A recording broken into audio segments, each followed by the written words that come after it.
A good case can be made that the eighth commandment, do not steal, is the one commandment that encompasses all the others. How does do not steal encompass the other commandments? Well, murder is the stealing of another person's life. Adultery is the stealing of another person's spouse. Coveting is the desire to steal what belongs to another person. Giving false testimony is stealing justice, and so on. This commandment is unique in another way. It is the only commandment that is completely open-ended. All the other commandments are specific. The fifth commandment, for example, states that it is our parents whom we should honor. The sixth commandment, prohibiting murder, is about taking the life of an innocent human being. The seventh commandment, prohibiting adultery, is also specific to a married person. Two unmarried people cannot commit adultery. But the commandment against stealing doesn't even hint at what it is we're forbidden to steal, which means that we cannot take anything that belongs to another person. And that in turn means three big things. First and foremost, the commandment against stealing has always been understood to mean that we are not allowed to steal another human being, what we call kidnapping.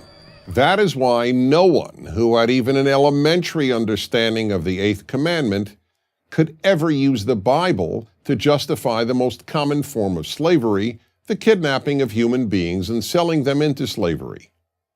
Critics of the Bible argue that the Bible allowed slavery, but the type of slavery described was in almost all cases what was known as indentured servitude, the selling of oneself to another person for a fixed period of time in order to work off a debt. This had nothing to do with kidnapping free people, such as was done in Africa and elsewhere. That was expressly forbidden by the eighth commandment. The second significant meaning of the commandment against stealing is the sanctity of people's property. Just as we are forbidden to steal people, we are forbidden to steal what people own. It has been shown over and over that private property, beginning with land ownership, is indispensable to creating a free and decent society. Every totalitarian regime takes away private property rights. In the ancient and medieval world, a few rich people owned all the land, and the majority of the population worked on that land for the enrichment of the owners. And then, in 19th century Europe, many socialists argued for taking away private property and giving it to the quote-unquote people. Where that advice was followed, in what came to be known as the communist world, theft of property quickly resulted in theft of freedom and ultimately massive theft of life. The third enormously important meaning of the commandment against stealing concerns the many non-material things each person owns: their reputation, their dignity, their trust, and their intellectual property. Let's quickly run through these. 1. A person's reputation. Stealing a person's good name, whether through libel, slander, or gossip, is a particularly destructive form of theft because, unlike money or property, once a person's good name has been stolen, it can almost never be fully restored. 2. A person's dignity. The act of stealing a person's dignity is known as humiliation, and humiliating a person, especially in public, can do permanent damage to what is perhaps the most precious thing any of us owns: our dignity. 3. A person's trust. Stealing a person's trust is known as deceiving someone. In fact, in Hebrew, a term for tricking someone is gnevat da'at, which literally means stealing knowledge.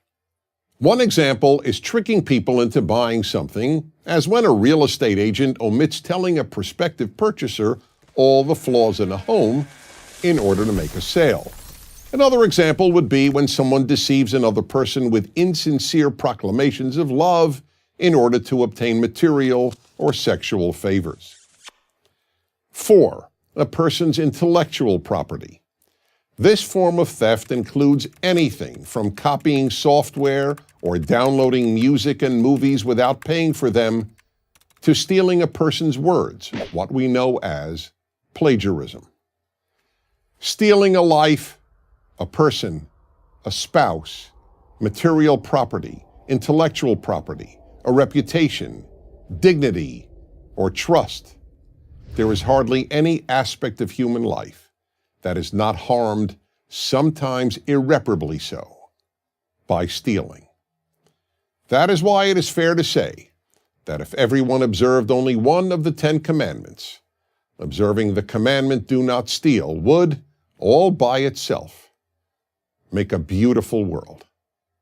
I'm Dennis Prager. Join Prager University, subscribe to our YouTube channel, and sign up for free at prageru.com.